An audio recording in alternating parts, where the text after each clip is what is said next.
Salam sejahtera Malaysia. Denyut nadi suara rakyat bergema di channel ini. Akhirnya satu demi satu mulai bersuara untuk mendesak Ketua Menteri Sabah letak jawatan kalau memang ada merit, kalau memang ada merit di dalam isu rasuah yang melanda adun-adun di Sabah. Walaupun begitu, ada sudah juga wakil daripada Kerajaan Negeri Sabah punya pemimpin yang akhirnya membela Ketua Menteri Sabah, di mana mereka kata tidak ada pun nama Ketua Menteri kena sebut di dalam video. Begitulah dia punya alasan mudah, sebab tidak ada nama Ketua Menteri disebut. Begitu. Okey. Terbaru pemimpin besar UMNO pula, Dr. Akmal pula muncul tampil memberikan pendapat bahawa ya, Haji G patut untuk letak jawatan sekiranya ada merit. Ini satu demi satu. Okey. Dia punya implikasi dia kalau Haji G Nor letak jawatan, maka pilihan raya negeri Sabah terpaksa dibuat lebih awal, pertama. Kedua, of course, mau tidak mau, kalau tidak ada yang boleh naik secara automatik menggantikan dia sebagai Ketua Menteri, maka secara automatik terpaksalah sekali dia letak jawatan dan dia bubar DUN Sabah. Saya fikir ada juga kebaikan untuk dia letak jawatan dan bubarkan DUN Sabah sebelum melarat benda ni. Lebih melarat, lebih susah untuk mau menang lagi. Tapi mungkin ada alasan-alasan tertentu daripada Kerajaan Negeri Sabah, daripada GRS ini untuk belum lagi kasih bubar DUN. Pertama, of course, cuaca sekarang mana sesuai untuk berkempen, untuk pilihan raya, belum sesuai. Kedua, of course, mungkin mereka belum bersedia, belum selesai perundingan kerusi, belum selesai perundingan siapa kawan siapa lawan, belum selesai lagi perundingan untuk menentukan calon-calon yang boleh diketengahkan. Ada tempat-tempat yang mungkin belum ada calon atau masih berebut mau jadi calon. Biasalah dalam politik, mau tidak mau perkara itu boleh berlaku. Jadi banyak sudah yang mau supaya Haji G letak jawatan. Saya selalu rasa bila Dr. Amal bersuara, dia ini macam magnet. Bila dia bersuara, maka orang lain pun akan turut ikut bersuara juga. Contohnya bila mau boykot, betul, orang lain pun ikut juga follow. Jadi tengoklah nanti, tidak lama lagi, saya percaya tidak lama lagi akan ada lagi orang-orang yang bersuara, orang-orang yang menyatakan pendapat untuk Haji G Nor, Ketua Menteri Sabah, letak jawatan. Pada pendapat saya secara pribadi, ini pendapat pribadi saya, Haji G Nor belum perlu untuk letak jawatan. Itu pendapat UMNO daripada Malaya. Kita di Sabah, kita belum ada lagi tradisi kita, budaya kita yang asal ada masalah letak jawatan. Jadi saya fikir lebih baik jangan mulakan, sebab nanti dia akan jadi peluru untuk tembak orang pula. Peluru untuk tembak orang. Setiap kali ada masalah letak jawatan, setiap kali ada masalah letak jawatan, bubar, letak jawatan, bubar. Itu bukan penyelesaian yang baik bagi pendapat saya secara pribadi. Lebih baik selesaikan dengan baik, buktikan bahawa tidak bersalah, kemudian barulah bubar dengan baik, supaya orang tidak nampak bahawa tujuan itu dibubar kerana untuk menyembunyikan kesalahan. Itu pendapat saya lah. Masing-masing ada pendapat, tinggalkan komen anda. Denyut nadi suara rakyat bergema di channel ini. Bye-bye.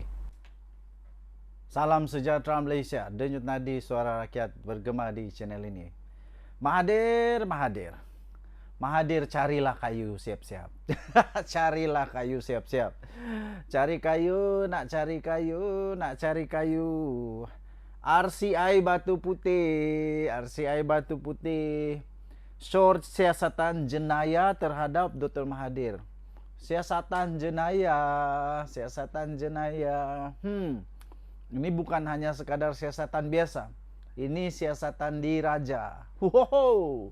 Dan disorkan supaya Mahathir disiasat, sorkan siasatan jenayah terhadap Dr. Mahathir. Habis.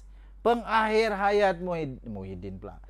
Pengakhir hayat Mahathir nampaknya dalam keadaan yang teruk.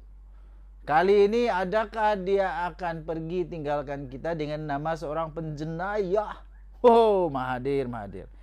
Tindakan Dr. Mahathir merupakan antara yang disorkan RCI itu dalam laporan setebal 217 muka surat yang diedarkan kepada ahli parlimen di Dewan Rakyat pada Kamis. Suruhanjaya Siasatan Diraja RCI bagi mengkaji pengendalian perkara berkaitan dengan kes kedaulatan Batu Putih, Batuan Tengah dan Tubir Selatan mengesorkan siasatan jenayah boleh dimulakan terhadap bekas Perdana Menteri Tun Mahathir. Habislah Mahathir kali ini. Ringkasan dia, cadangan siasatan jenayah. Suruhanjaya Siasatan Diraja RCI mencadangkan siasatan jenayah terhadap bekas Perdana Menteri Tun Mahathir Mohamad berkaitan keputusan menarik balik permohonan membatalkan keputusan ICJ mengenai Batu Putih. Keputusan tanpa persetujuan daripada jemaah menteri, keputusan untuk tidak meneruskan permohonan semakan dan tafsiran penghakiman ICJ telah dibuat oleh Mahathir. Melalui surat pada 21 Mei 2018 tanpa persetujuan daripada jemaah menteri. Habis Mahathir kali ini. Ini betul-betul habis. Siapa dia mau salahkan pula lepas ni? Najib lagi kah? Laporan RCI. Laporan RCI setebal 217 muka surat mengusurkan laporan polis dibuat untuk memulakan siasatan jenayah. Dan laporan ini telah diserahkan kepada Yang di-Pertuan Agong pada 12 Ogos yang lalu. Prosiding diusulkan. Susulan Malaysia telah kehilangan Batu Putih kepada Singapura selepas jemaah menteri yang diketuai oleh Dr. Mahathir pada tahun 2018 menarik balik permohonan membatalkan keputusan Mahkamah Antarabangsa ICJ. Tindakan berkenaan merupakan antara yang disyorkan RCI itu dalam laporan setebal 217 muka surat yang diedarkan kepada ahli parlimen Dewan Rakyat pada Khamis. Okey, Suruhanjaya itu mengatakan siasatan jenayah boleh dimulakan mengikut Seksyen 415(b) Kanun Kesiksaan dan boleh dihukum mengikut Seksyen 417 dan Seksyen 418 Kanun yang sama. Suruhanjaya mencadangkan agar satu laporan polis dibuat oleh Setiausaha Suruhanjaya bagi membolehkan siasatan dimulakan menurut laporan itu. Laporan itu turut mendedahkan tindakan peguam cara negara yang memaklumkan kepada Singapura bahawa Malaysia tidak berhasrat meneruskan permohonan semakan dan permohonan tafsiran penghakiman berhubung kes kedaulatan Pulau Batu Putih, Batuan Tengah dan Tubir Selatan bukan berdasarkan keputusan keputusan jemaah menteri. Menurutnya, keputusan untuk tidak meneruskan kedua-dua permohonan berkenaan adalah berdasarkan kepada surat daripada Dr. Mahathir sebagai Perdana Menteri pada 21 Mei 2018 kepada Peguam Cara Negara Datuk Engku Nur Faiza Engku Atik. Keterangan yang diambil Suruhanjaya juga menunjukkan keputusan berkenaan disampaikan kepada Singapura pada pagi 23 Mei 2018 sebelum mesyuarat jemaah menteri bermula pada jam 9.30 pagi. Okey. So, tuan-tuan dan puan-puan yang dihormati sekalian, inilah berita paling Mahathir tunggu-tunggu. Tahniah diucapkan kepada Mahathir, penasihat kepada SG4. Tahniah. SG4 penasihat kamu memang terbaik. Kita jumpa lagi, bye-bye.